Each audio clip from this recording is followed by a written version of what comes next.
Flat Earth British, Martin Liedtke speaking. Welcome peeps, welcome back to the Great Flat Earth British Think Tank 2020, or so they say. Buckle in peeps, buckle in. Okay, you excited? Are you? You should be excited. We have some Nectarian juicage for you today. I'm really excited actually to bring this to you. I've been working on it all week and everything else. So what we got in this is loads and loads of mind-blowing information. Okay, first we're going to look into a text that I've dug out concerning Noah. In fact, the book is called The Voyages of Noah through Europe. Okay, and it gives us a narrative of giants, evil giants, battling giants, locations. It gives I'll give you a little rundown. We're going to have to go through the document together. It's really early Middle English, okay, in 1602, i602. The clues are astounding. The whole book is Phoenician. They talk about Tartaria and Phoenicia constantly. You know, I'll give you a little summarization of where we're going, and I just do an introduction first. So, what we're going to look into then, we've got loads in this post, guys. We're going to do some etymology. We're going to do some look at some images of the day, which are absolutely wicked. Curio maps that I've dug out. Basically, I found a file that I lost a couple of years ago, and I was like bugging me ceaselessly because I knew that was all my best Nectarias, and it was in a sub file lost. I was like, whoa, there they all are. So I've been busy doing that and time stamping. You will see this is very juicy indeed. Okay, now I'll give you a summarization as well along the way of what is happening in the realm of Flat Earth British. There's shitloads going on, guys, okay? Do not miss this vlog, okay? I will make a good effort. It's not going to be easy, okay? It's just not. I've tried with this document. Something about Middle English, they have to explain the feeling to every single sentence. It's like, oh, God, really? But you do get a sense for the author. It's quite interesting. Anyway, so this is what it has got in this book, okay? You listening, guys? Okay, this is the sort of thing. Now, Noah, okay, he's not what you think. He's a giant. He's a giant. He's the only good giant, apparently, is Noah. Okay, so the act had to be big for a giant. Okay, Noah says he's a giant. Anyway, so the book is a chronology leading from the flood up into the building by Darius of Troy. Okay, so it's from the flood to Troy, how the world became populated. Got dates, but they're going on a weird chronology. Now it says the first city was called Enos. Okay, it was built by Cain, Noah's son. Okay, Cain, son of Adam. Excuse me. Enos. Okay, and where was Enos? Enos, okay, was in Labanus, in Syria, Phoenicia. So the first city ever built, okay, after the flood, was in Phoenicia. It says in this book. Okay, anyway. Ham, or in this book, Sham. Well, I was confused. I thought, are they talking about Shem? Because isn't Shem like a good guy? And isn't Ham a bit of a shit? So I looked it up, but in the old English speak, Sham is Ham, okay? And he's a rotter. He's a real rotter. You want to see some of the laws and edicts he's brought out on peoples. What you find is the whole world's in flux. They're still getting the water off the land in a lot of countries. They explain they have to build valleys and stuff to get the water off the land, dig them out. Giants, giant battles. Okay, a depopulation of populations because the giants rule with tyrannical ways. Okay, Noah, he's a bit of an alco when he discovers grapes as well. He had to have a black magic spell or a magic spell by Sham, who's into Zoroastrianism. Okay, who's according to this the first magician. Okay, so his father didn't get up to any more cavorting across Europe because he went on one apparently. So what does this tell you about? Noah became monarch of Babylon. They talk about sacrifice, etc. Don't go into too many details about that, but and Nimroth of Babel, okay, who you might know as Nimrod, maybe.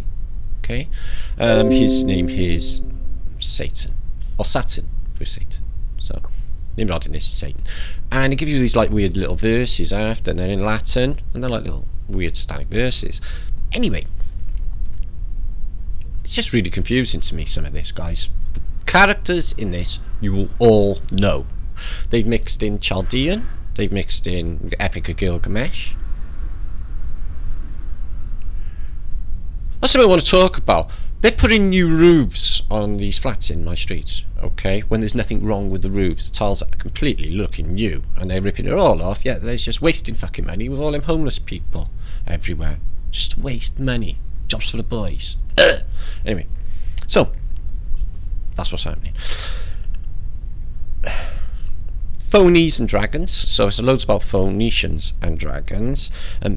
One of these strange deities invented gates and doors. They weren't about before. I may have mentioned that before. It goes into the black arts of Zoroastrian asterism. Bacchus, and he's basically got the right of when they conquered Tartaria, or took Tartaria, went through Tartaria. Bacchus, on his cart, does these processions. He's been given the right. We've seen them in depictions, so that's really good. Oh, this one's weird. They went to one place where Kem, who's Ham, he's a bastard, actually. He was born of adulterous means, so he's like literally a bastard. He's Bacchus as well in this. They start to practice in this one country necromancy, which is bringing the dead alive, and they use the necromancy as an army. So what this got in this book, okay, is zombie armies. I shit if you not more.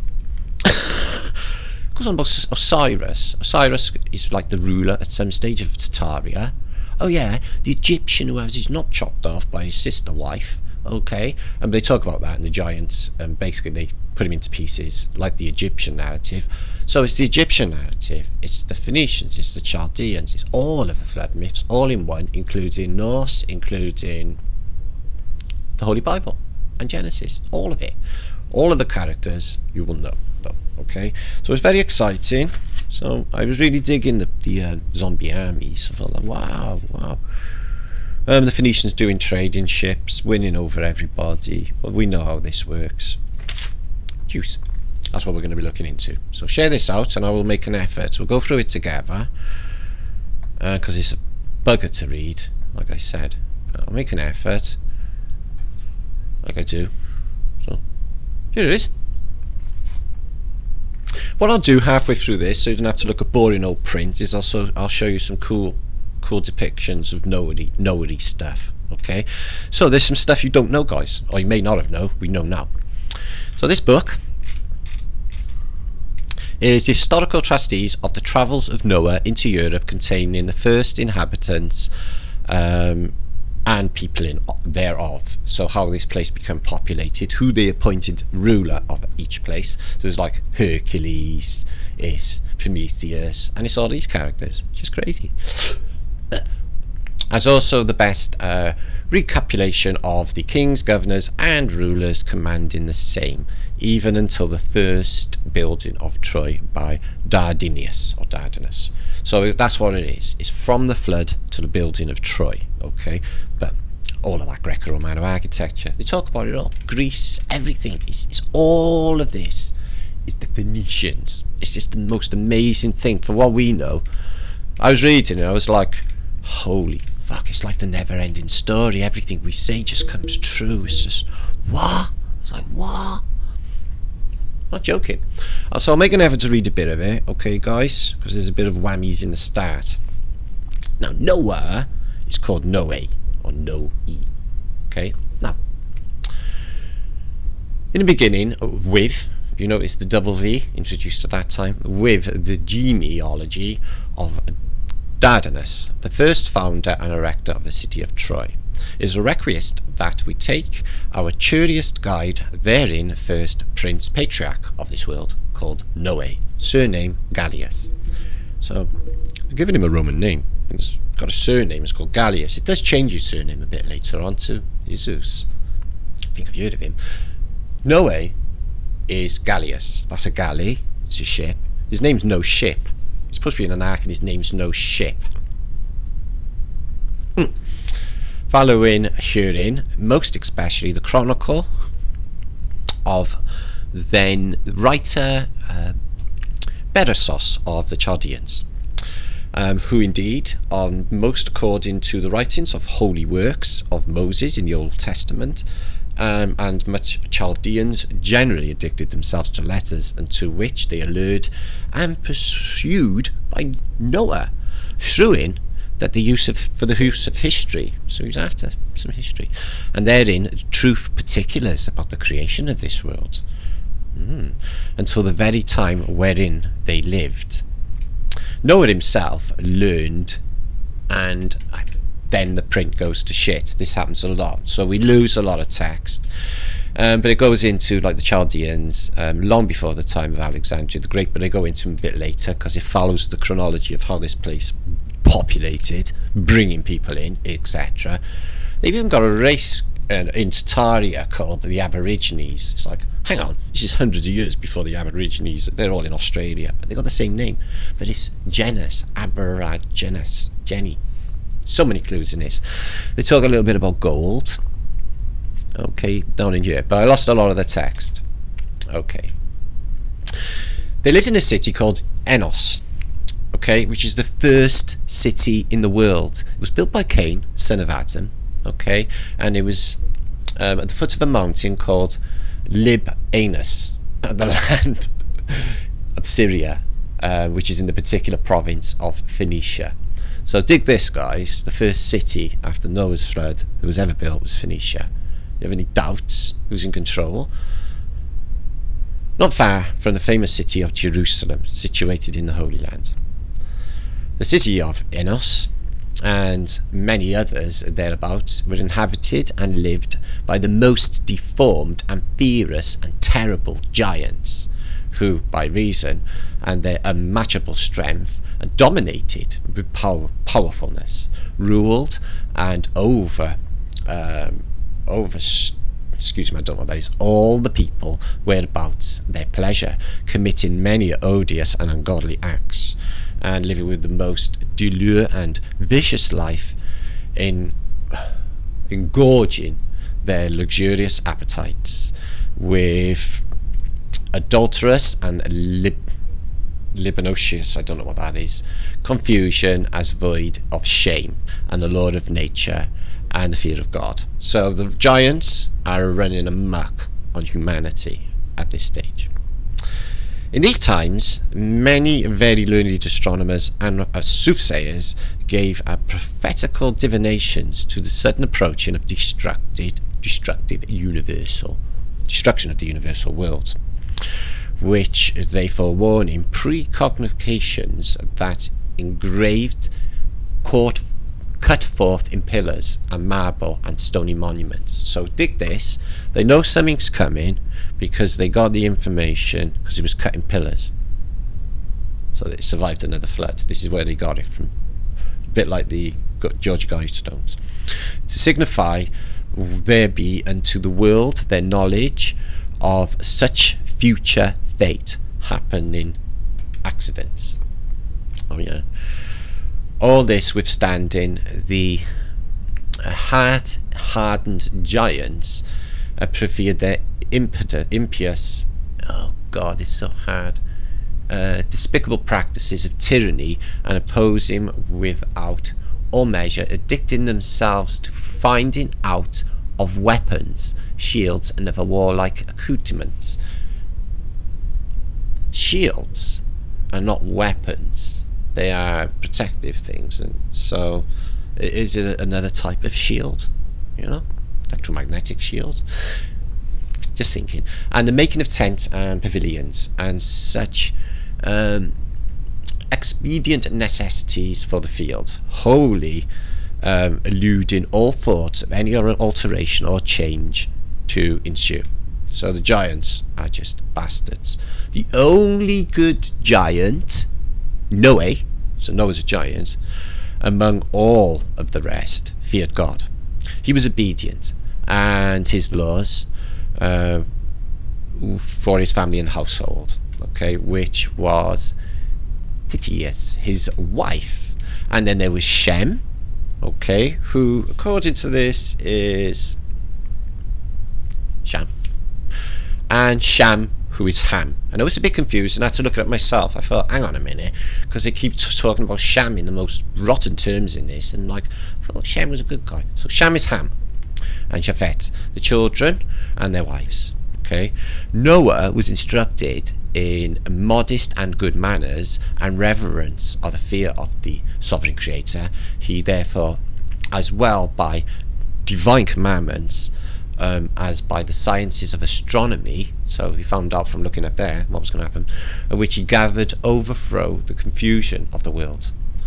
Began the same fashion, he began in the strange fashion that huge ship or ark. So it's not specific, is it? Ship or ark.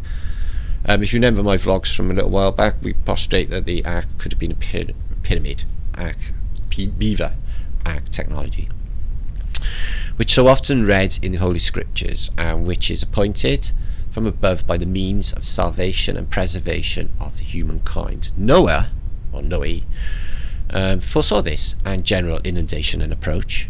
Okay, and he got his family and built an ark. Okay, now they give you dates. All devouring deluge was performed on the 18th day of April. 600 years of age was Noah, and he therefore was accounted the first age of the world, according to whoever this person is, the Jew, in his computations aftermath. Anyway, in the world universally drowned and drowned under all subtle waters of the world, Noah and his family accepted it because they'd just be saved.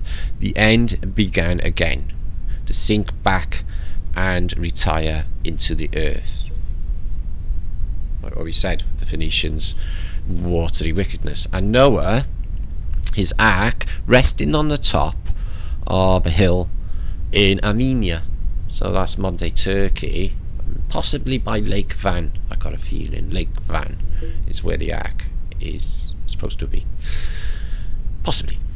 Right, we're going to screws on. So it goes up to the foundations of Troy, okay, before the incarnation of Christ, 2,300 years and 2,005 score years, okay. Now, I'm going to give you some images to look at, because it's a struggle, this book, but it goes into Gyants by here, and I'm going to read some of it while giving you some images. No, I won't be able to because I won't fucking see it. It's on my laptop in the room. I was going to do it that way. How silly of me. Forget what I just said. I'll bring them images up after. Anyway, so let's get the timestamp. So first of all, the city is Enos, and it's in Phoenicia. And then the discovery of grapes and stuff is next. Okay, so he settles on top of a mountain in Albania. Okay, and let's go from here. Noah, Beggar, his wife, after the flood, and his children, and they got all their names here. So it's Tuscon the giant, Prometheus, Jupitus, Macquarie, and 16 titans, which were all giants. Also Cranus, Crancor, Acanus, and Typhius, and of daughters, Araxa, surnamed the Great Regina Pandora Crana. See all these overlappings again. So I think it's all the same story. I think all of these flood myths exactly the same events. So we'll move on a little bit. Okay. Excuse me. Now, next is the discovery of wine. So the interpretation of the Scythian languages signifies the great patriarch, sovereign priest, and mighty sacrificer to be Beresos, affirmeth, saying, whatever that is in Latin, something to do with Noah. He taught and instructed the knowledge of courses of the planets, and divided the year into 12 months, because it wasn't before, according to the course and circumstances of the moon, and he studied astronomy and celestial motions, and precognigated of alterations of the weather of the earth succeeding the causes of the Scythian and Armenians, very highly honoured him. So he was an astronomer. Now I think that's the clue with this watery reset. I think the Vatican got Lucifer and they're looking at the sky, because I think that if the stars or the luminaries in some sort of conjunction, maybe the firmament opens and the waters come in, along with the Phoenicians or the Gyants, meaning they would come back, second coming.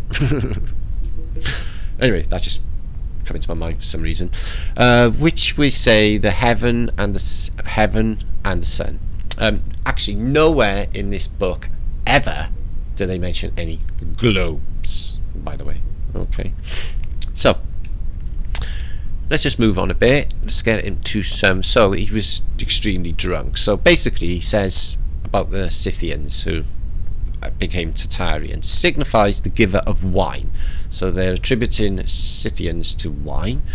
The first use of felt good power and virtue within it, and be able to endure some mighty strength on operation, great,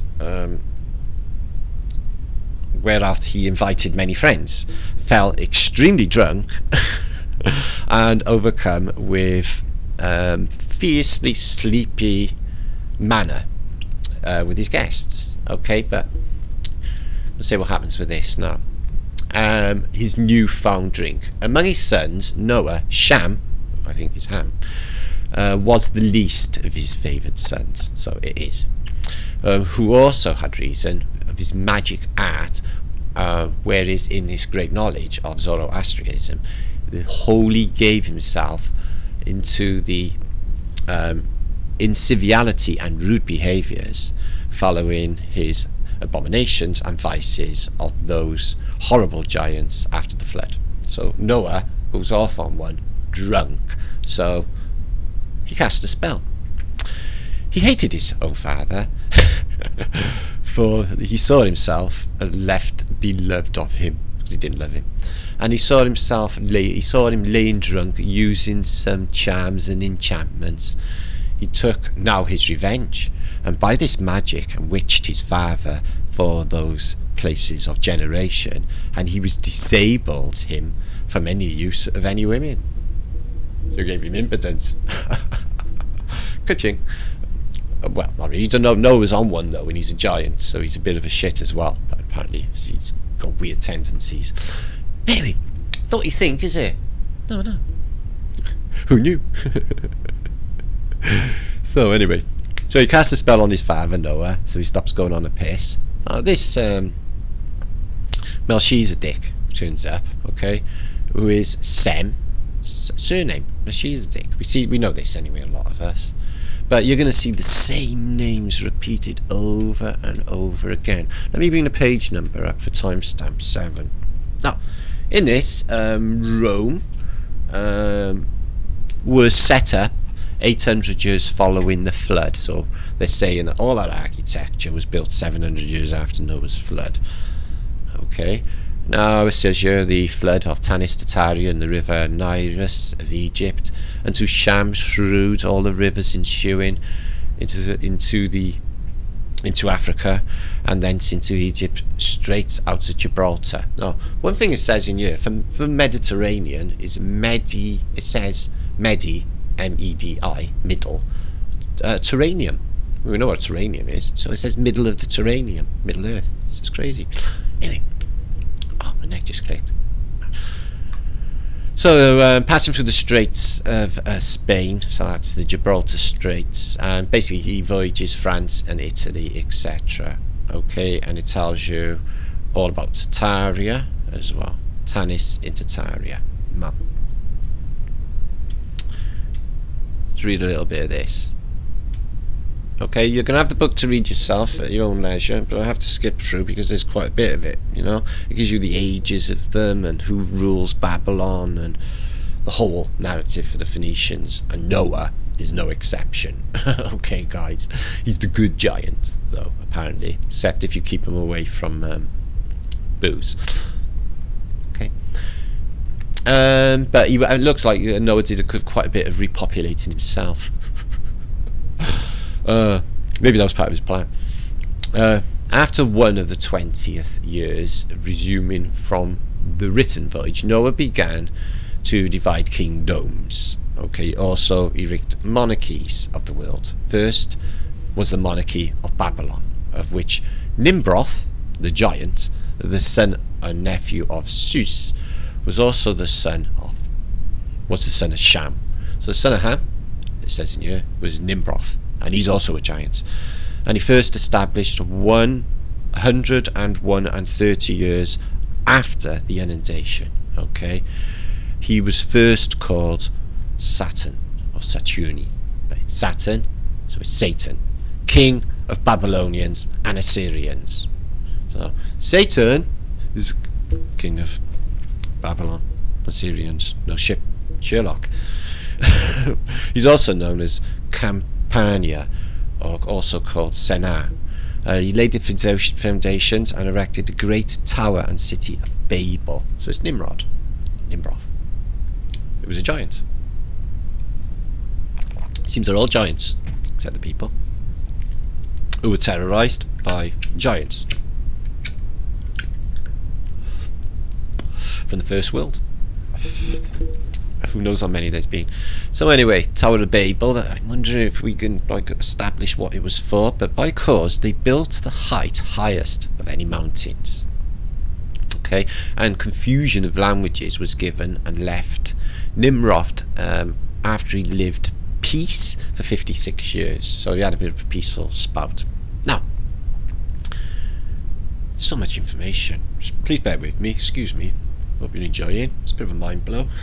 Giants and stuff. Not many years after setting up the monarchy of Babylon, Noah divided 4 particular kingdoms in Europe, viz. the kingdom of Italy, Spain, France and Alemannia, and Germany. Japhet had Spain. Tubal had, who's the 5th son of Japhet, has France, surnamed Dis, and the giant Tukalon and sons of Noah. Okay, so it's just the sharing out now of kingdoms, etc. Now what page are we on? Excuse me, page 8. So Noah, it becomes emperor of, or ruler of, Babylon, because it's all Phoenicia. And on 9, Nimroth is, it goes on about Satan quite a bit, yeah, Nimroth, okay. So kingdoms were erected and cited, okay. Allotted various kingdoms. Nimroth, king of Babylon, governor and commander of the country of Armenia, which is partly modern-day Turkey, whereas departed his purpose of the first his children, and Noah their estates, and this Sabatinius saga, also called Saturi, or Saturn, or Saturn, or Satan, had all the country even unto the land of Bactria, towards the land of India, today called Tartaria. So Bactria, after Bacchus, is Tartaria. Satan ruled it after whatever this event. It's just craziest stuff. So cluage.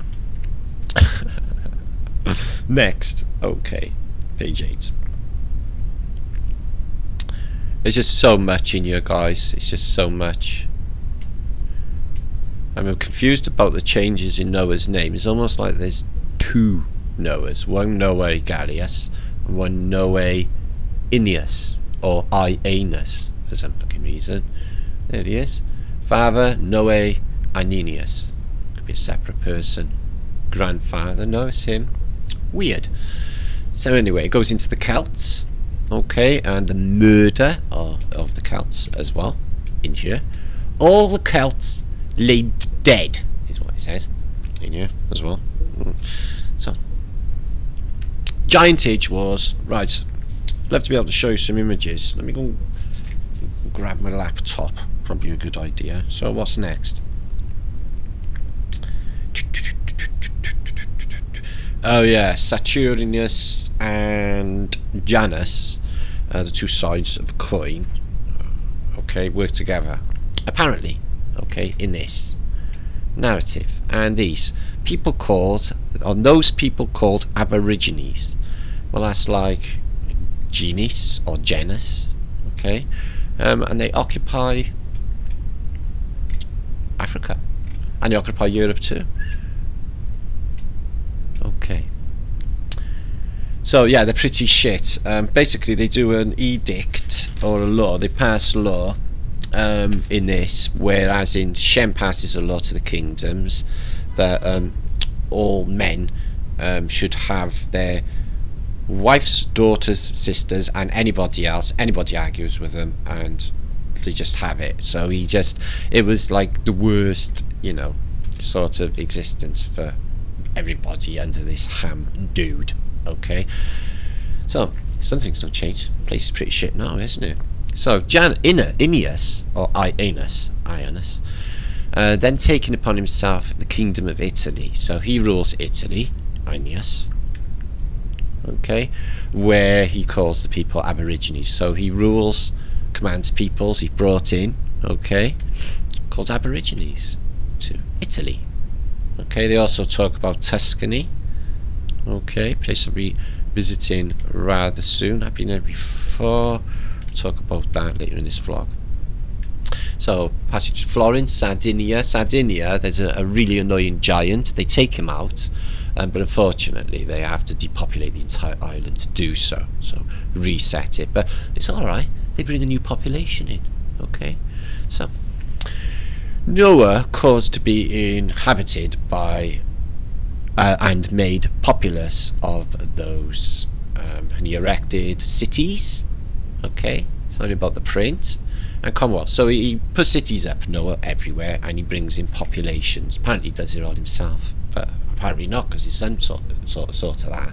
So I have been in mention before that Noah had departed out of Armenia with his nephew Sabatina Saga, surname Saturni. Okay, so apparently he's got his surname is Satan, to the king and patriarch over that country. Okay, and they reigned peacefully. Okay, Jupiter Belus, son of Nimroth, and the second king of Babylon, who yielded discordant desires and covered in the command of the monarch. Oh yeah, I see a bit of a coup happening here. Yeah, so surname Saturni, commander also son of Ninius. How to bring him and his family to death and destruction. So yeah, like I said, a overthrow. So there's a bit of an overthrow going on. Right, that page is a bit knackered, I'm sorry about that. Okay, next page. I really should go and get my laptop so I can show you some images. 2 secs.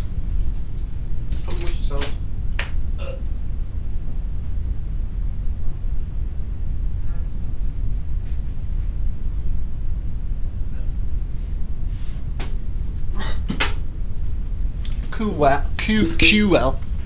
So, bear with me, peeps. Please share this out and talk amongst yourselves if you're not in chat. We're not conventional chat. It's a different thing going on. Think tank age. Right. Okay. Cool. Now, let's just find what page I'm at. Okay, well, I've got ahead of myself with what I was reading. I've got all the way through. Excuse me. Okay, we are on 11. Oh Christ, well, we have to go through all this, peeps, so we'll do it in 2 parts. I'll just give you what I got for a moment. Okay. Sorry about this. Okay. Cool. Now let me show you some images of Noah stuff, so I'll break it up a little bit for you all. what I got from here anyway. Noe images. Okay. Okay. Now, talks about dragons and such like as well. Phoenicians portained and saw some dragon biting his tail and shrewd by a roundness begging him to the end of the earth. So I think it's something to do with cosmology, this dragon.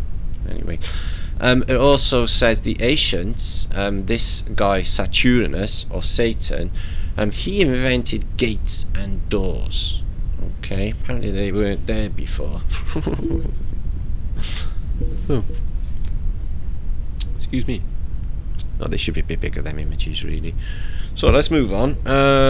Next is Phoenician dragons, inventors against Shem and his incest weird law that he passed, which is not very good. Some sort of strange edict, followed by a little satanic verse as well. It's a really strange book, this. Okay. No ship. No ship, no ship. Okay. Excuse me. Oh, yeah, the print is so mashed up I can hardly make out where that one is. Okay. Well, anyway, apparently on page 12, which I'm not actually on, there's an edict. So, is it a boat? Is it a pyramid? Who knows? Excuse me.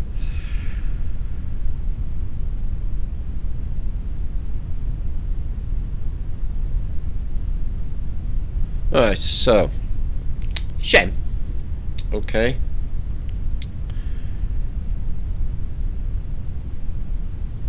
Shrewd there loved upon himself the basically this is what he'd done. Most insidious and foul villains, affirming publicly that men ought to lawfully have companion with their own mothers, sisters and daughters, and all lusts of compliance and of the flesh, and of other most inhumane and shameful acts not to be recited. So that was going on, is what he indicted, and that was in Babylon, which you are in. No, it's not been very good, is it? So it goes into his relationship with the Black Heart, Shem or Ham. So, excuse me.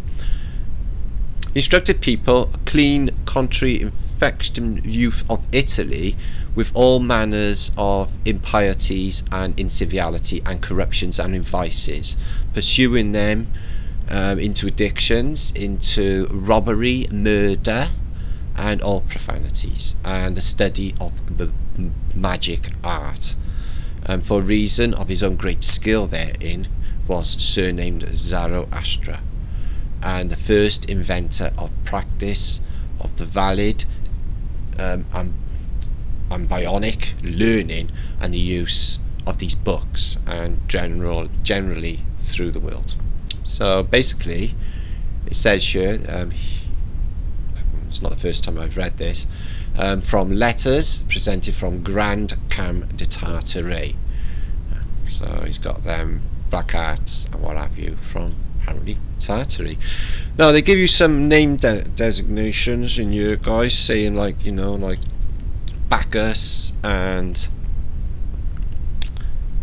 other people, other people, you know, names you might recognise, are all different personifications of the same dudage. So we'll move on a bit because I don't want to be dragging on with this. So yeah, Bacchus. Basically the next is Bacchus has is a bastard. His father had a adulterous affair, and then it goes on about Osiris going across. Bring that up. Excuse me.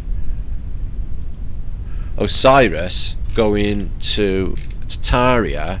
Now this is supposed to be some Egyptian king, you know, and his wife, who's his sister. So yeah, this is this edict.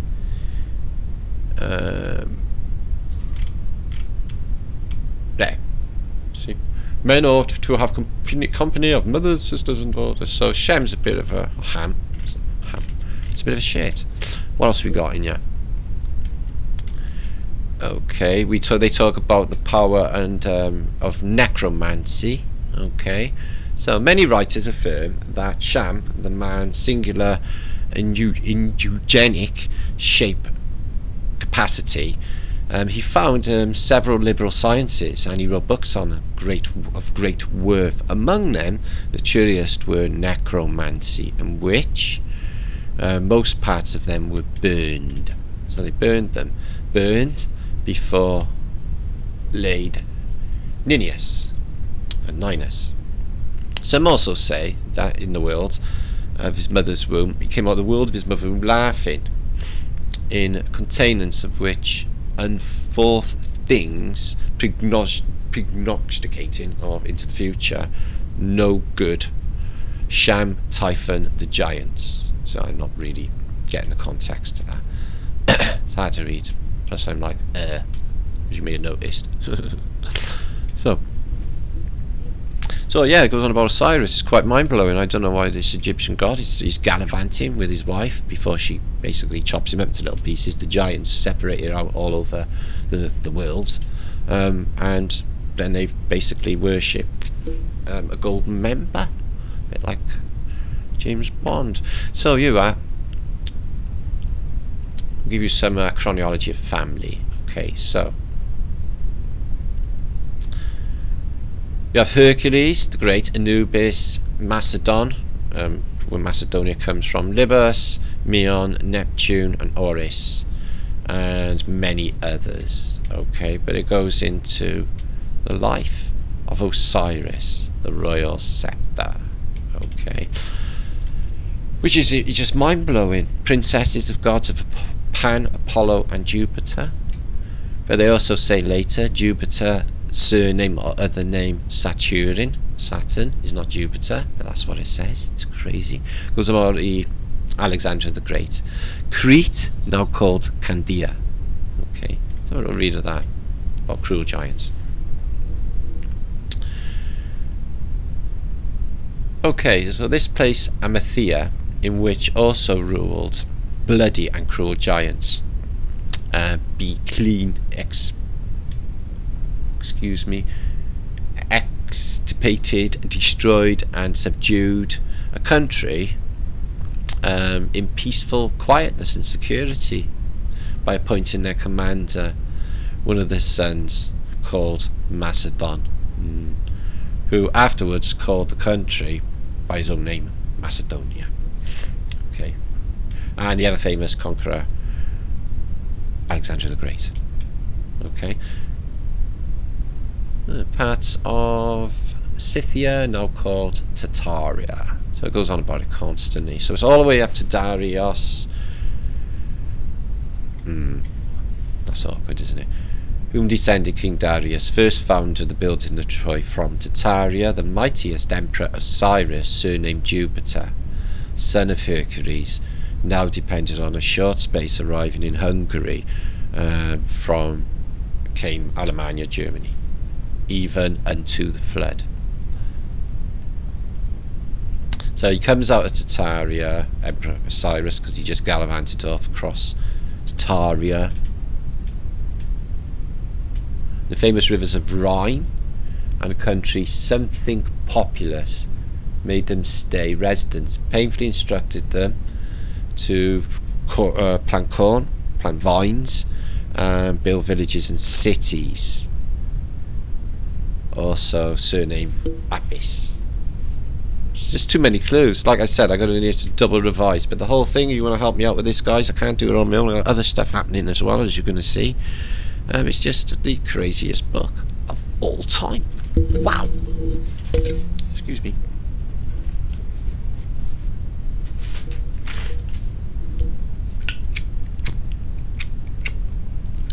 Gives you all the names of the giants, you know, like Noah, obviously Noah's a giant, but like all of the names of the Titans as well, and what islands they occupied and giant battles. They had the last stand of the giants in Tuscany, it says, in a place called, can't remember.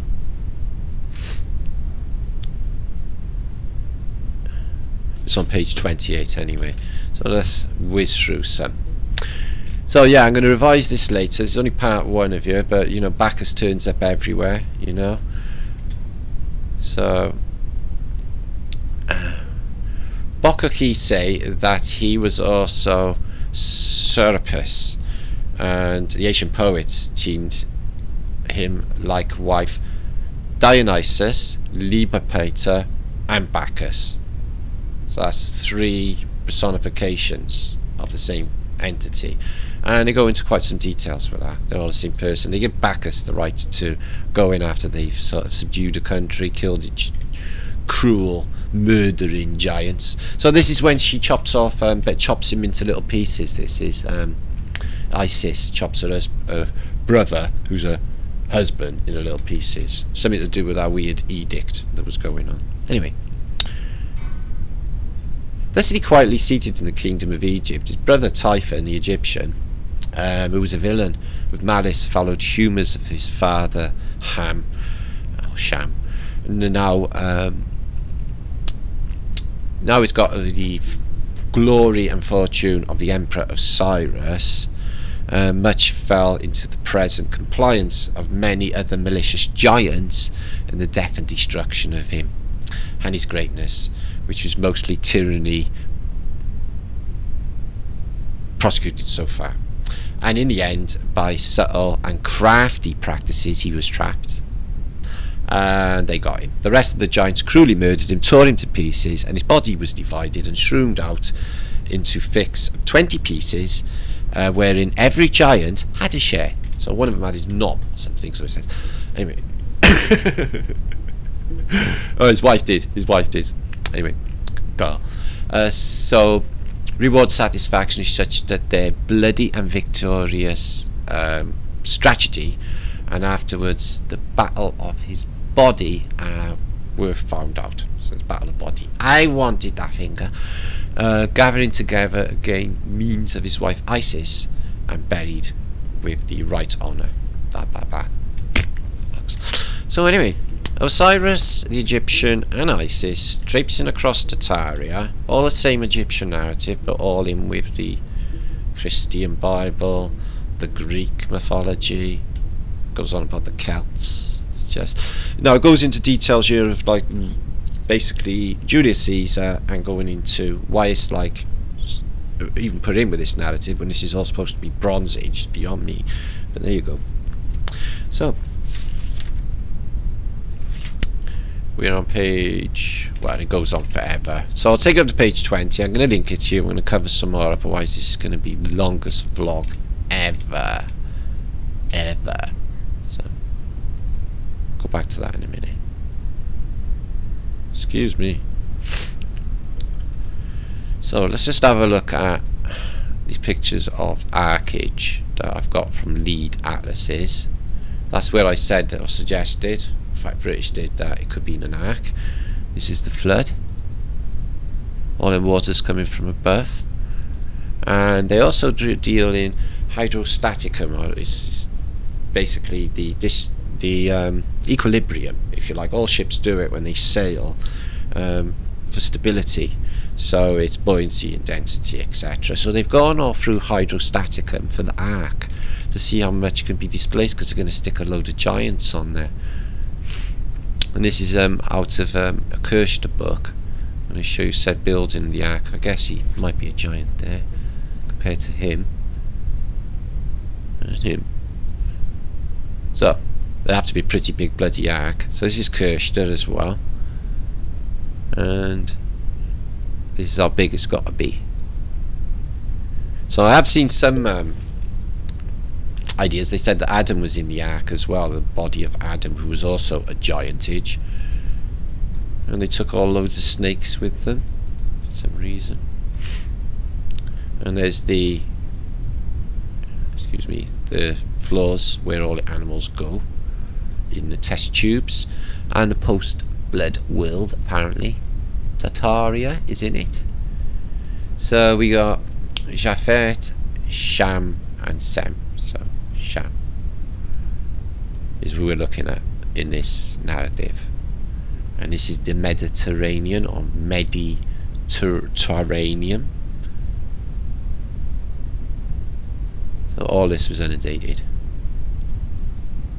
Tartaria. Samaria. And there's the flood. But if you've been following Flat of British for a while, we've been studying Leeds atlases, and you see all of these emperors, like, you know, Julius Caesar or Augustus, or it doesn't even matter, and they're all played out just prior to these events. And you can have, like, you know, the thing is, the point is, between the Old Testament and New Testament, guys, is you're supposed to have you know, nothing change in thousands of years of reality. Nothing.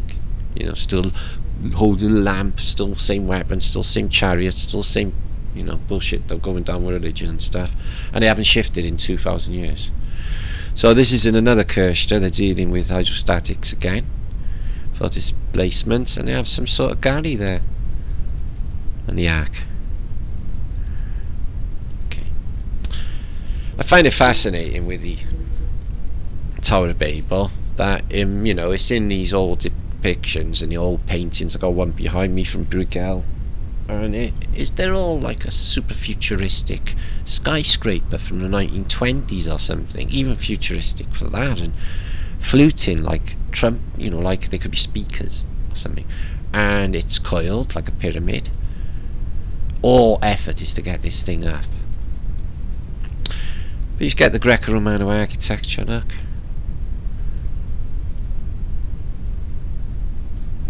The effort, all in the Middle Ages world.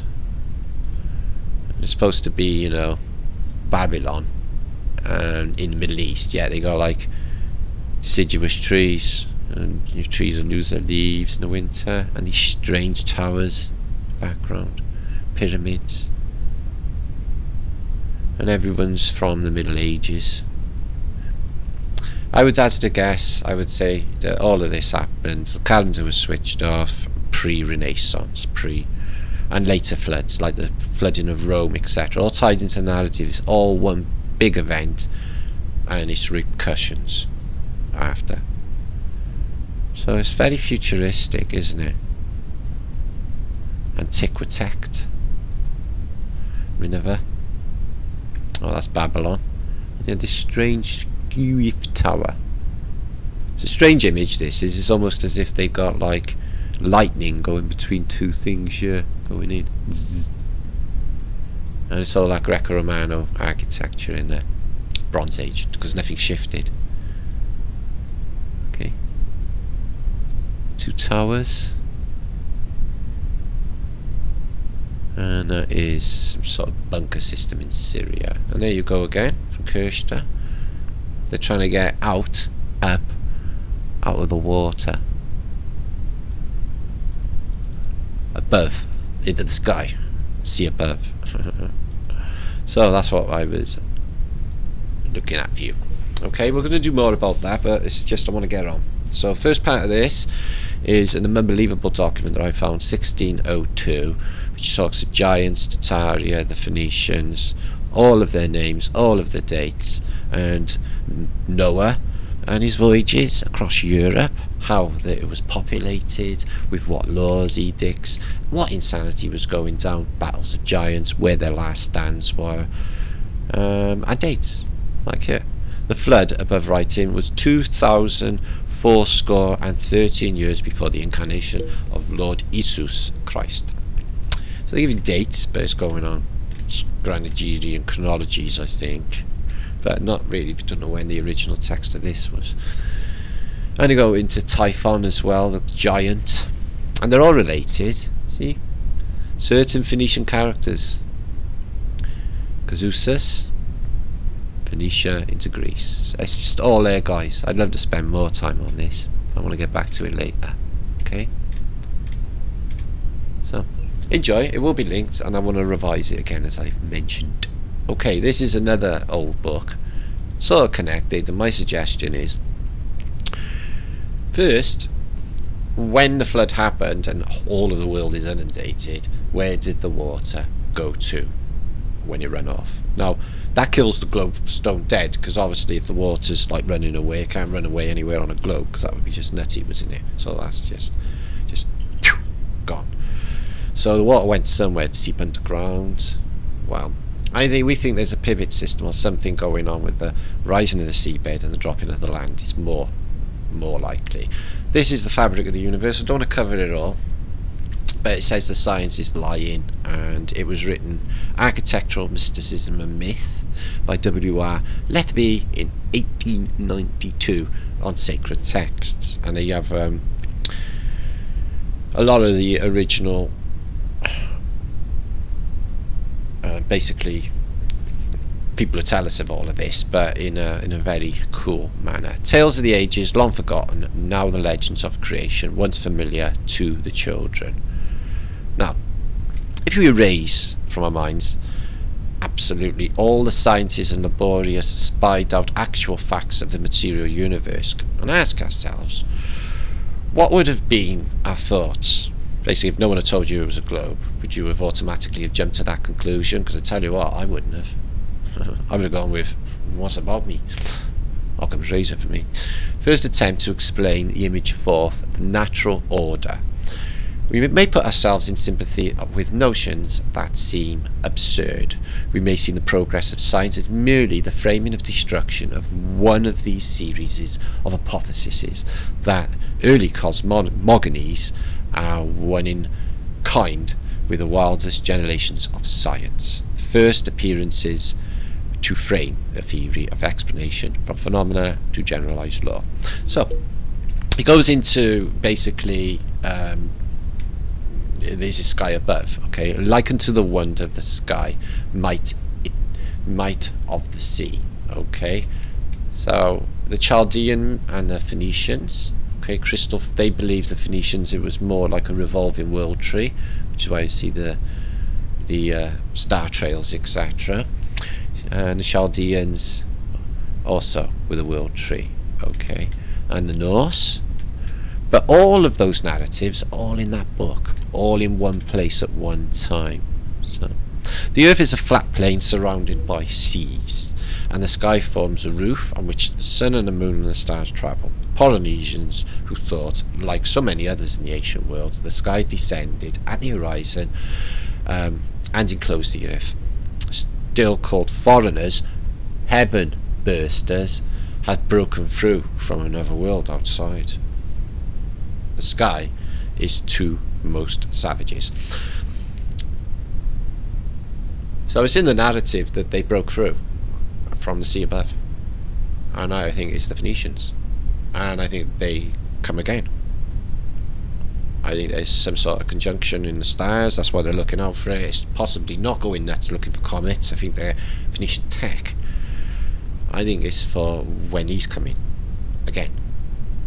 That's what I think. That's what it says in the narrative anyway. And they usually tell us everything. He told us enough with their sculptures alone.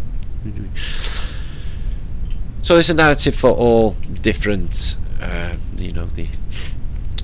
all different civilizations in the Book of Enoch, and they say that we're in a big room. It's a chamber form, cubicle box with the lids on it. Okay, with different floors as well.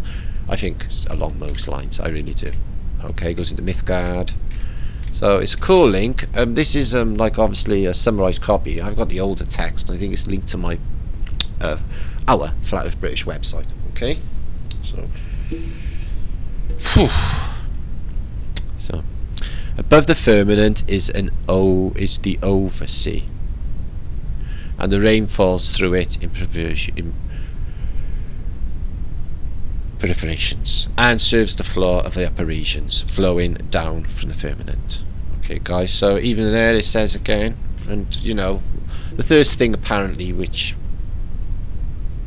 Einstein did was approach the subject why the sky's blue. We know about the light scattered and all their bullshit scientific reasons, but it looks like the sea to me.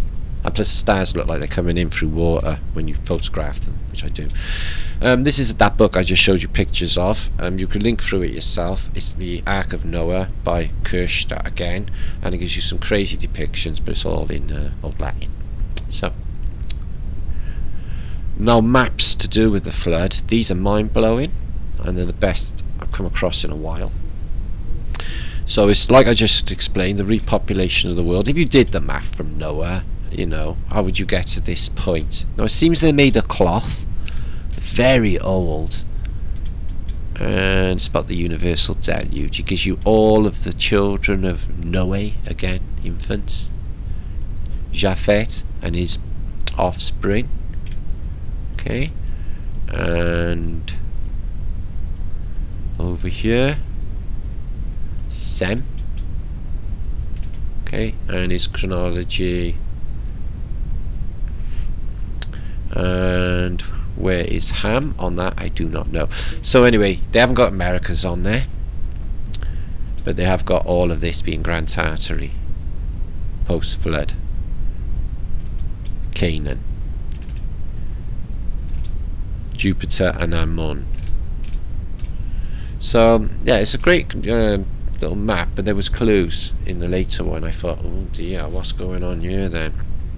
History in the hiding. So here we go. They give you the Holy Land. Now what I just explained to you panned out. There's Moses and Oyasu in purple because he's a Phoenician.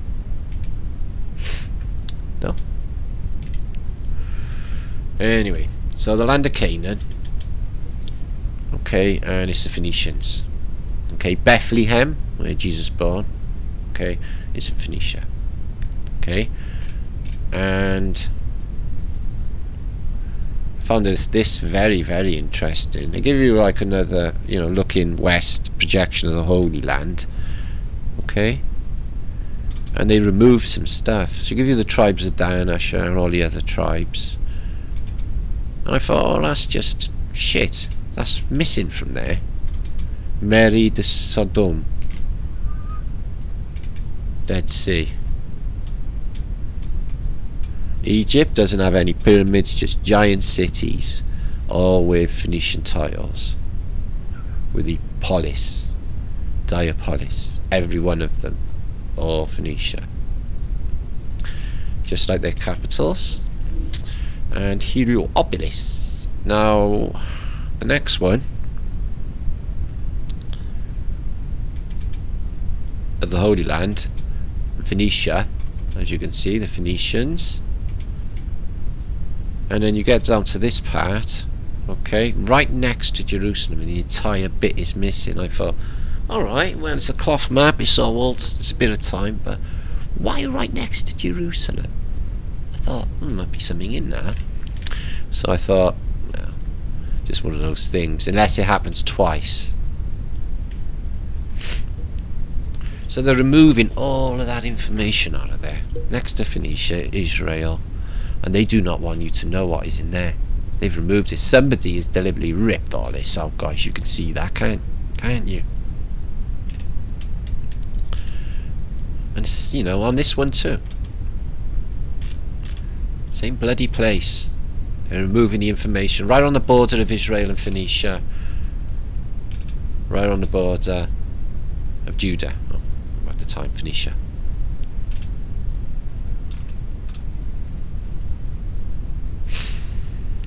And the chronology after the flood. Please share this out, guys. If I'm just not talking to myself. And in this map, they removed all of that area from Sinai all the way up to Phoenicia. Phoenicians, all being removed and ripped out. They don't want you to know what's there. That's not an accident. It's exactly the same place on 3 maps, guys. It doesn't take, you know, a detective to work that out. That's just somebody's messing with history. They don't want us to know what is in there. Right next to Nazareth. The rest of the maps are absolutely mint, guys. Look. Beautiful colour, pronunciation of letters, font, everything is there, even the smallest of print. Yeah, in the Holy Land, on the big maps, everything's missing, hidden.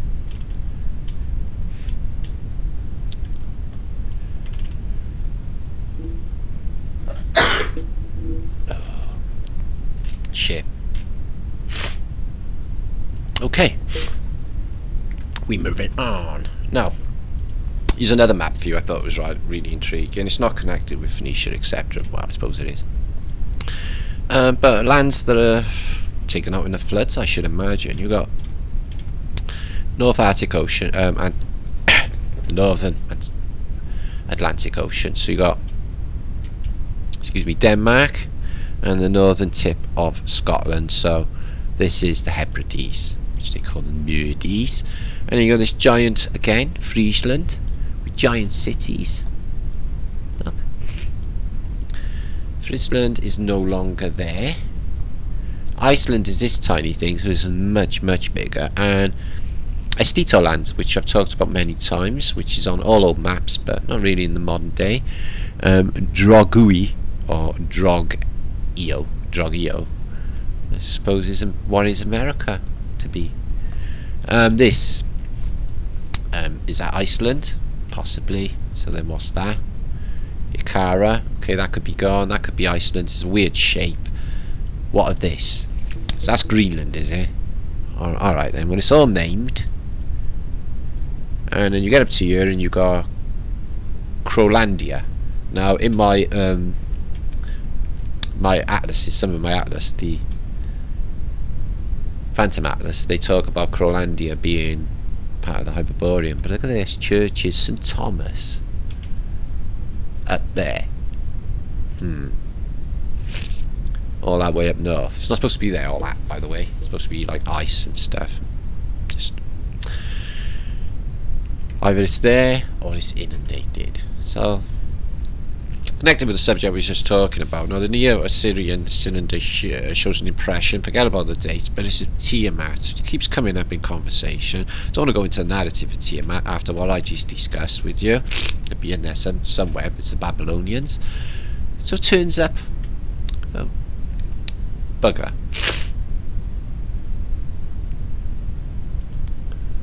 Oh. Well, anyway.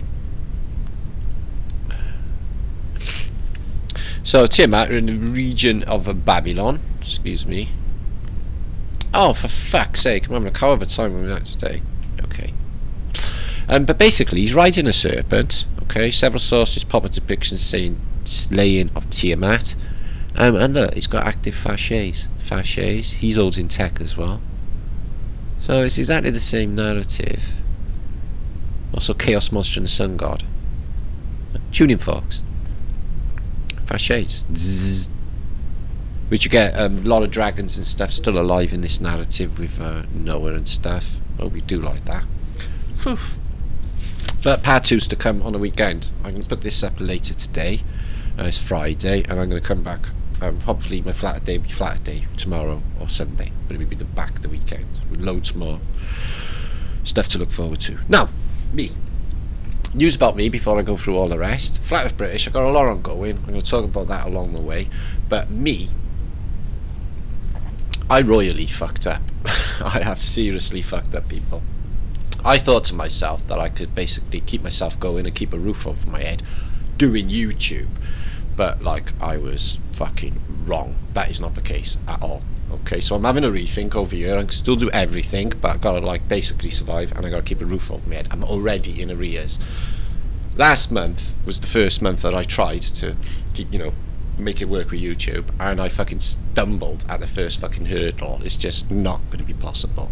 Okay, so I'm going to have to work something out. But if you do want to donate and help me, okay, so I keep this going and keep pushing for the price and ultimate truth. You know, I'm spending all my time thinking about worry, not sleeping properly, getting run down, because I got a man on top of me as well. Okay, I have. It's a motherfucker, guys. Okay, I have.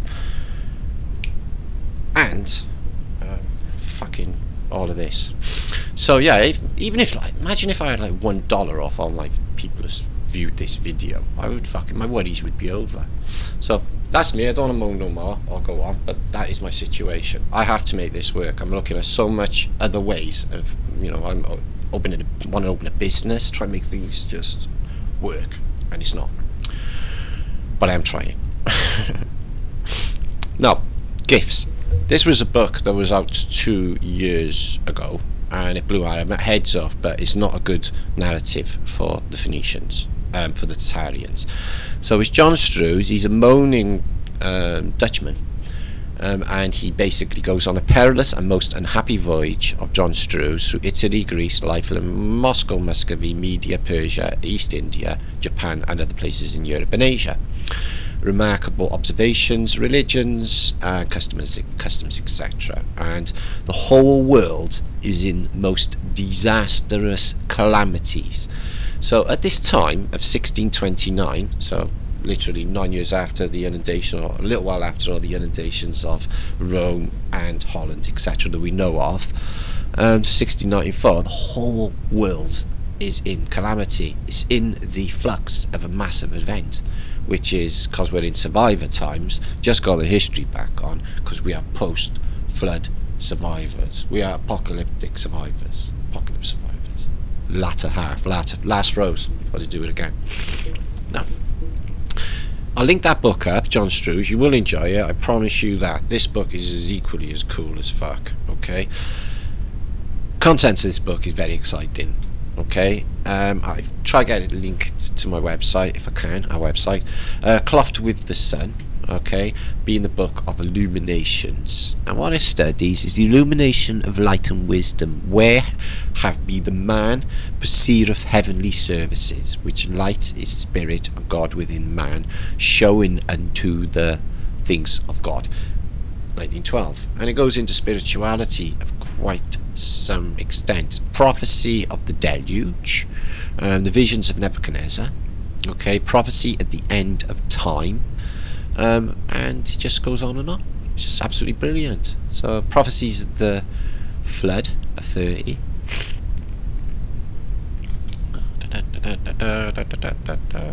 Hands up, who's got chem attack?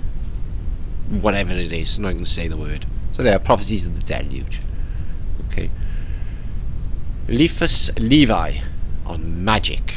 Okay, that just serpent, magic serpent, son of God. This is just too much stuff. Wow, I hope you enjoy that, guys. I'm gonna look at that again. We'll look at that again, so I'll link it up, because we do love a bit of this sort of thing, of vibration. Now, Curio, this was passed by basically Bruges man, or as he's now called, the Boogeyman. Okay, it was Victor Bruges, passed me this in Facebook the other day, but I have talked about it 2 years ago, and it's the Wimshurst influence machine, and it was an invention from the Victorian era. This is the Curio part of my show, and it was developed between 1880 and 1883. And it's basically an electrostatic generator that goes into all of its workings. And why haven't we got these now? It would be absolutely epic. I'd love one. Okay, they did have a few less efficient older models, but Wimshurst, he managed to sort that out. Okay, so I've got some pictures of it. It's an absolutely brilliant machine, and it's free. Energy, which is there in the official narrative Wimshurst machine.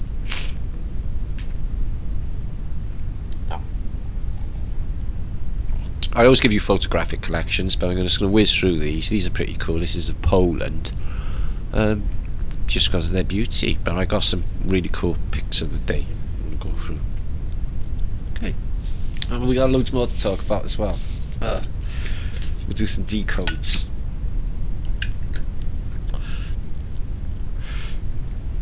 Ineffable's a good word. Ineffable reality, which is what we're living in, if you ask me. I've always said we won't understand for reasons that we won't understand. How dare we even presume to understand the Creator's great plan? Maybe we wouldn't be able to like handle it. Maybe our heads would just explode like, with the information of what is going on.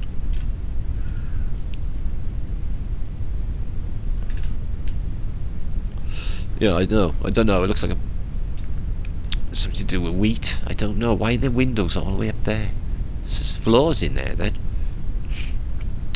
But the Phoenician waterfalls, all pumping system. Look at the low window there. The snows is covered.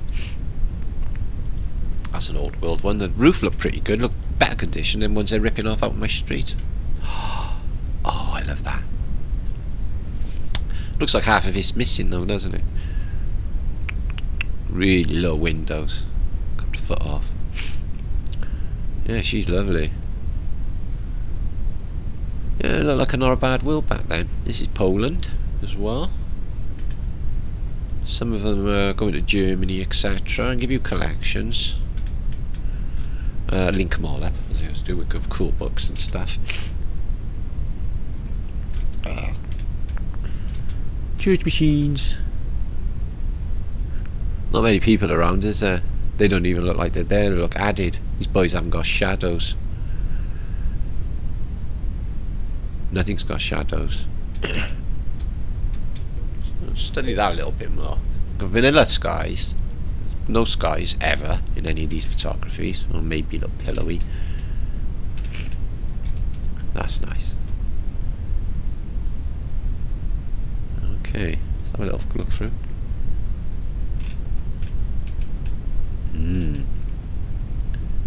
Just two people.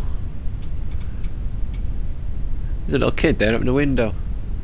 I bet you never thought you'd end up on Flat Earth British in 130 years time, did you, kid? Yeah, I'll just take a look at this window. I'll be captured forever in time. Happens. Oh god, the Phoenicians have gone nutty on this one. I can see all this nice banding. It is 1:15. No shadows on anything. Could be a cloudy day. Oh, I'd love to walk down that street. Time travel. Hotel? The Sun Hotel. It would be Phoenicians. Look at the size of that door. Wow.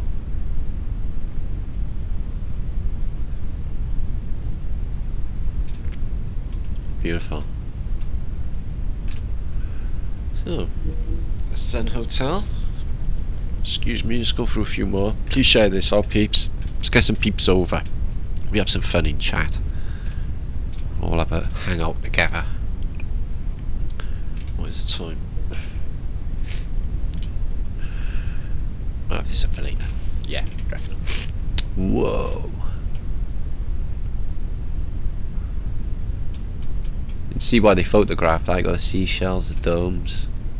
Beautiful, beautiful buildings. So, I'll give you the collections. I've got a few to give to you actually. I've collected a lot, but I'm gonna, you know, I've kept the other half of this stuff. I'm gonna review this crazy book again on my next vlog. I'm gonna just make more sense of it. It's just too much.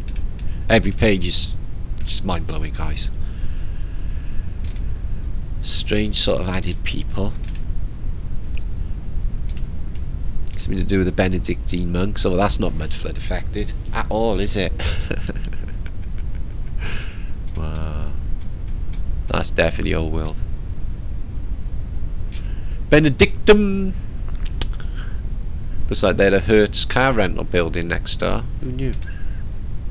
That looks penciled in. Yeah, teaming with people. Shadows. No shadows. Sun's coming in this way.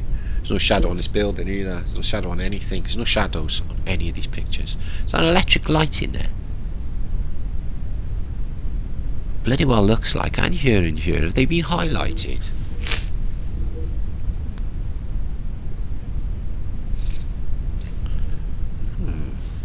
That's curious.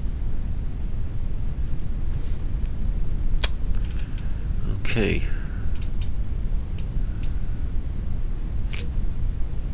Maybe they just don't have shadows in the past. Also, Zestament's place is alright, isn't it? Big windows. This one auto.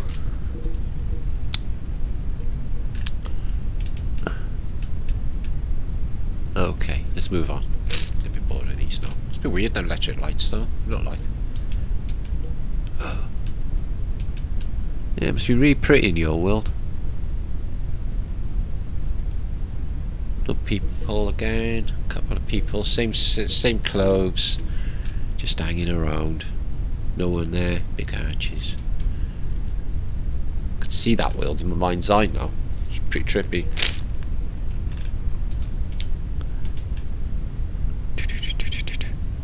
Same no people. Water damage all the way along here. See the water damage? Plaster. Get that all over Christendom, or everywhere in the world. You'll see towns with the same, on their oldest buildings, will always have that water line of erosion from when the waters were, as Morgan Freemason would say, receding. What's that? Wires, yeah. More wires. To what? What is that?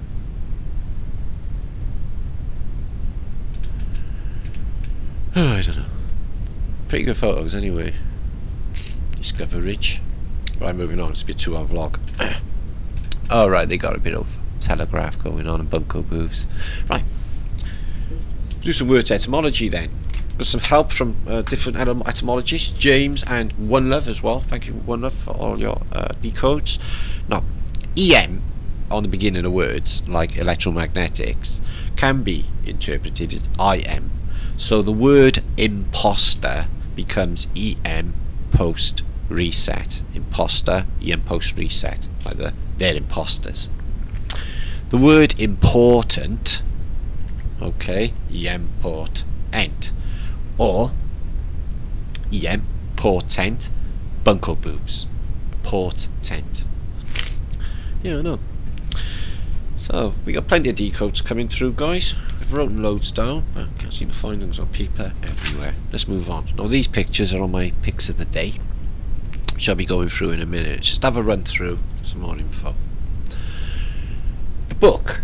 Okay, so at some stage in the future I'll probably end up getting some money off this, but this is Flat Earth British's bookage, okay, and some of the shows I've been involved in, you know, over the last few months, okay, and you can order it from their digital version, also from my website, which is pretty shit hot in this year. You can just click them links, and the virtual or the paperback version are there. Okay, puts his neck on the line for truth. And there's all, you can learn absolutely everything, and all of these books as well. You can a lot of these books I show you are in the resources pages here. It's my son's channel, YouTube, World's Dragon Metals, pretty shit hot. He did a gold giveaway, bullion, which he's got from Salvage Goods this week. Lee Flat Earth British sub won it, and he's like, send all the winning stuff to Mary. So me and Laura just put a little, you know, little nice parcel together for Mary, because we love Mary Billings and all of our subscribers. And Lee wrote, sent him a picture, forwarded the mail, and he wants you all to hear this, because he's Lee, Flat Earth British subscriber channel, or so they say. Whoa, what a hoard of treasure! Hi, FEB Peep is awesome. This is Lee. Okay, he's very excitable. Okay, hope you re-reply email features on my vlog somewhere. Dun. Okay, love you all with a little chaos. Okay, which cancels out both. Okay, everybody still wins. Ka-ching. Okay, hi Law is my son. I'm gone. Sorry if I said something wrong. So it's poetry.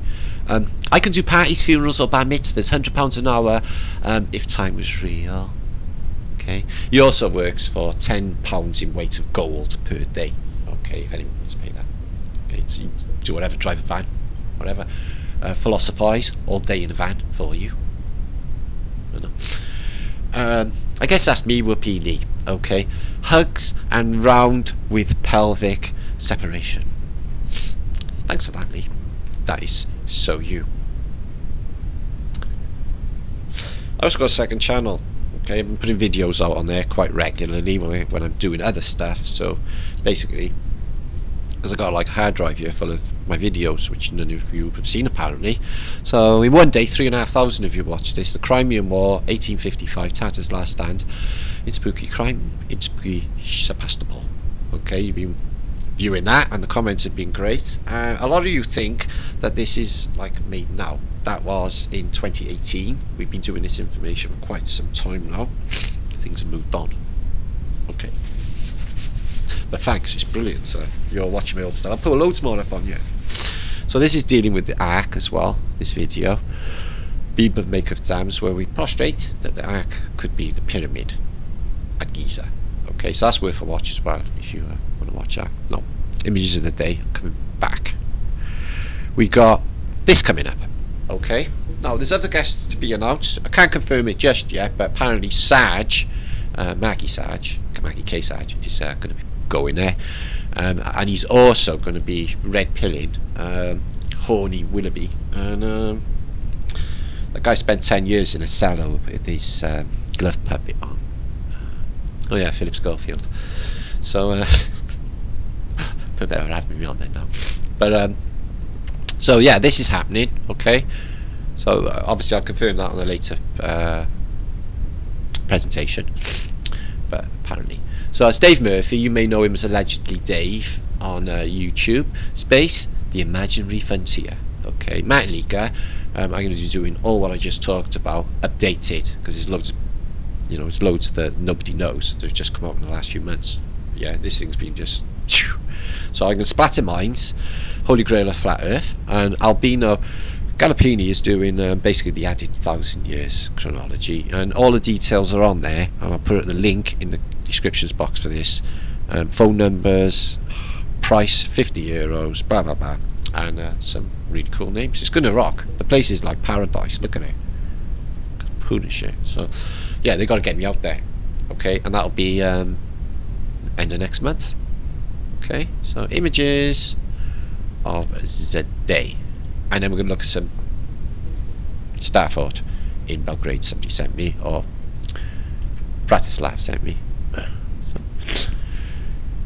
With this picture of John the Baptist by Michelangelo, and with a lot of artists, he's got like wavy ginger hair. They all seem to be wavy with curly locks. Okay, and a really sarky look, and they're always pointing up at the sky.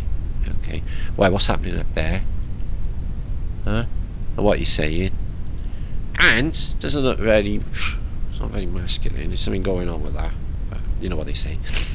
So we're going to be looking into Starfort Belgrade shortly in these images. Okay.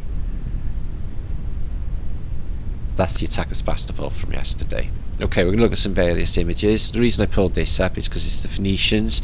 All the information was basically chiseled in stone before the flood, so when they came out, all of the information they needed was in stone, a bit like Moses and his tablets of stone with his laws. It's the modern world with skyscrapers and all our antiquity, just setting things back up after waters are gone.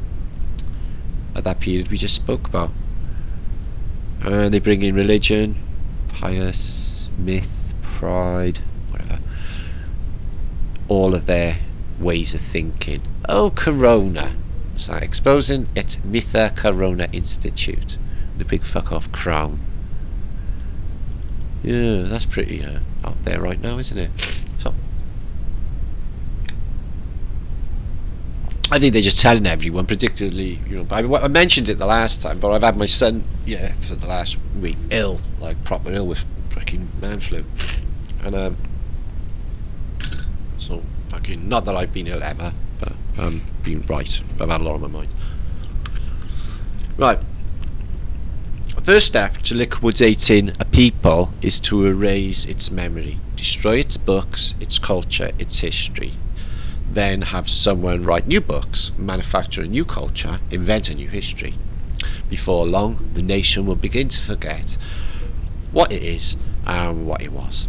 And the struggle of man against power is the struggle of memory against forgetting, by Milan Kundera. Now, that is exactly what's happening, and with us unveiling or getting out this new history that we're discovering, the real history is this point. This is what we strive to do, is find out our true place. They've robbed us from so much, spiritually, all of it. Who we are, creator, creation, us, our abilities. So there it is, the static machine from Victorian era. That's lovely, isn't it, with white background? I like that. This is a harpsichord, and it's a drum harpsichord sent by Victor, this, and I really love a harpsichord. I feel that when you hear the music, or the celestial music from another dimension, because I have heard that, hallucinogenic harp music, but I also heard harpsichord music coming from another dimension. It's like, you know, calling you like sirens. Yeah, it's got a little antiquitech on there, like a church window, technasmia, for the sound to come through. Radio's got it too, because music passes through these. Also these beautiful instruments, and they got them in modern day. Circular harpsichords. I like. Confucius confuse you, and he's confusion. Okay, but apart from that, he's got some tech in his hand, and he's got a killer happy hat. So Confucius has got a killer happy hat, which helps him with his thought. I'm not sure though, that pin might go right through his brain if he's a conehead. Don't know. But it looks like a giant spark plug, and that looks like ceramic in the middle, and it looks like a giant capacitor. Maybe it stores energy or what have you. It's from antiquity, but I couldn't be, you know, exactly precise of what that is. It's like a cap. Something goes in there. Squirts out of there, maybe. Answers on. I haven't got a PO box. Don't bother with the answers on a postcard. Just comment. Please do comment, guys. Contribute. You know, I get through all the comments. You know, some of my time's wasted just lately. I'm getting just fucking trolled to death for some reason. People in the arena have just been fucking causing fucking dissent or what have you for whatever reason. Look, I'm happy to help every single fucking person. Yeah, I'm here for the truth. If truth's out there, fucking brilliant. I'm happy about it all. Yeah, but I'm not doing the fucking ego fingers. That'll just destroy everything. Okay, and I'm not dislocating from information and the way this is going to get involved with people's bullshit either.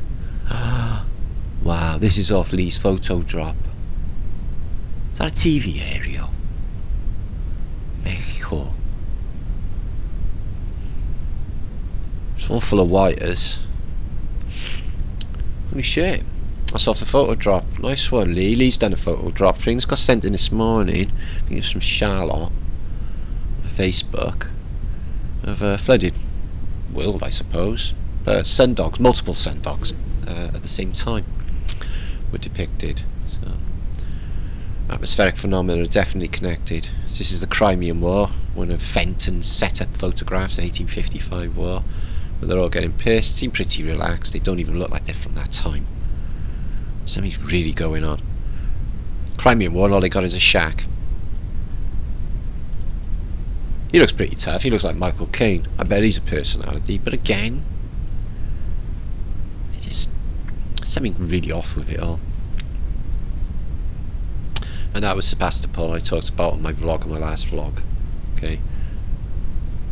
On my other channel. So these were sent in as well from Amsterdam, from a subscriber. Thank you very, very much. Big universal shout if I can. If I haven't got back to you in emails, you wrote me a long letter. I just haven't had the time, and I haven't been, you know, things been going on. And I'll get there. So this is founded in 1857. Okay. Church of St. Stephen. There you are. It's a mud flooder. Somebody sent me. That one's not Amsterdam. But yeah, the window right the way down there. Get that in loads of churches in my city. Really early photograph of New York City. Right, panorama from the East River. So these ferries, which seem empty. Back and forth, back and forth. Check out Manhattan. There's the Statue of Liberty over there. Yeah. Bit of Staten Island. And this is Manhattan. Void of any skyscrapers. Unless it's going over to Brooklyn. No, it wouldn't be, because the Statue of Liberty there's this way. Is it? No, that's New York. That's Manhattan. There's just nothing there. Tesla with his beautiful Faraday cage experiments and his Tesla coils. He sits there reading, showing off. So yeah, back to that book. I'll revise that some more. We'll go through that some more. Is so much juice. This is weird. I downloaded it. I got a load of photographic collection, and one of them was a book of war crimes from 1933. I thought, Ah, the purges. Stalin's purges, guys, because the war's not on at this stage. And his pictures of, like, war crimes. I thought, fucking hell. And the people who were responsible as well. Look at the weaponry they had. It's a really interesting photographic thing. And bodies, just war crimes. They usually get rid of this shit. I thought it was a really 1931-32 Stalin's purges. Just looks penciled in, and that looks penciled in, but still, regardless, they never usually got this shit out there. A bit of a discovery to find anything to do with war crimes here as well. People full of boxes. Not sure. Excuse me, let's back up a bit. That looks like a mass execution. Kind of dudes hanging. I would say front line. No, they're all bodies. They're all bodies, and they're all bodies. Stalin's purges in photographs. Okay. Excuse me. I'm coming back now. I'll show you some photographs of Belgrade Starfort first, okay guys, before we go.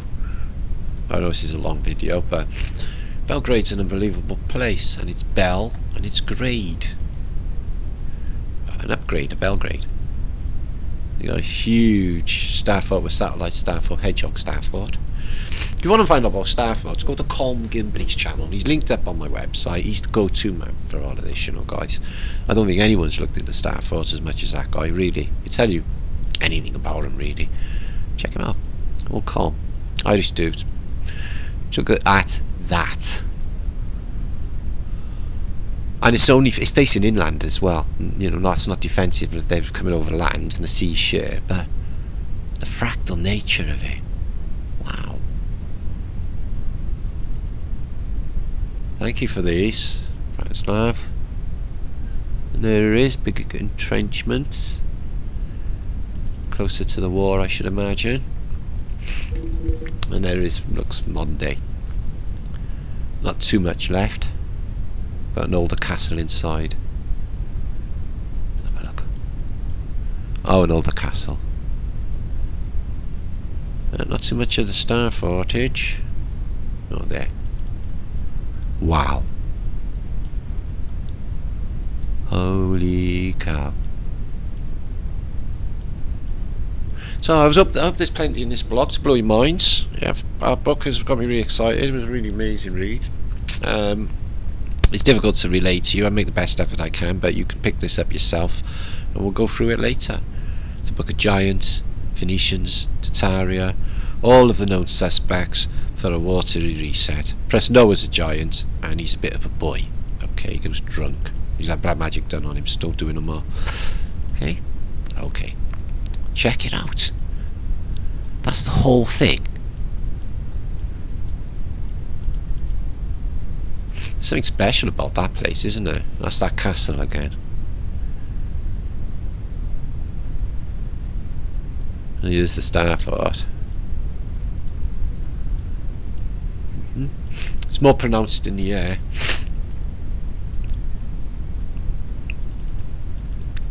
See you, Belgrade. Ooh, look at that church, coming up to that. This is cool. So it's a Starfort around an older castle. Oh, what's that?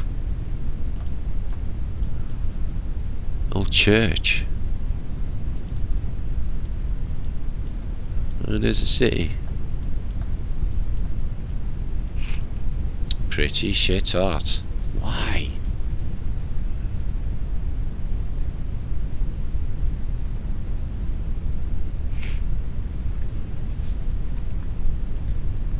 Oh, that's one of the most unbelievable Starforts I think I've come across. Maybe Luxembourg's pretty colour, but this is amazing. It's got older stuff.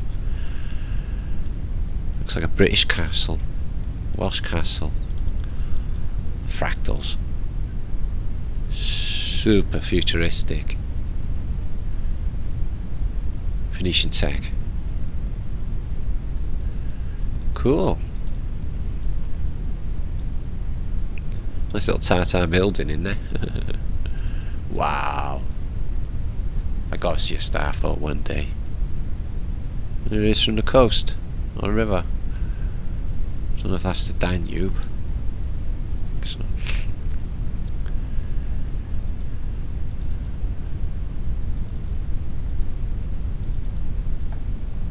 And that's inside it. Oh, pretty cool. Starfall Belgrade. She's a beaut. No doubt about it. Looks like there's different ones. I don't think that's all the same. There's one on a hill there. Off the side of Belgrade, apparently. Oh, that's nice. The snow. We could have cold weather, yeah. It's looking really, you know, dark and ominous out. Like it could snow sometime. So, yeah, I guess you can find this easy yourself, guys. It's right in the centre. Look at that, guys, on the river. There's the Danube.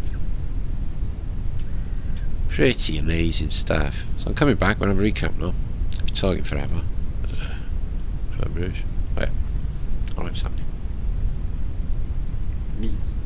Rouge. It's getting dark.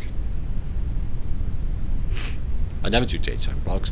So yeah, I guess you're going to be waiting for Saturday. This is going to be uploaded tonight on Friday, and I come back on the weekend. Okay, so give this a little time to rise. What has this been about? Noah's voyages across Europe. Noe, I was in Noe Gallius, or Enos. He's a bit of a boy, okay, and Sham, who is Ham, okay, he's worse bit of a boy. The Gyants are total shits, apparently, in this narrative, guys. It's not me saying this, okay. Tartaria has Satan ruling it. Satan took over, apparently.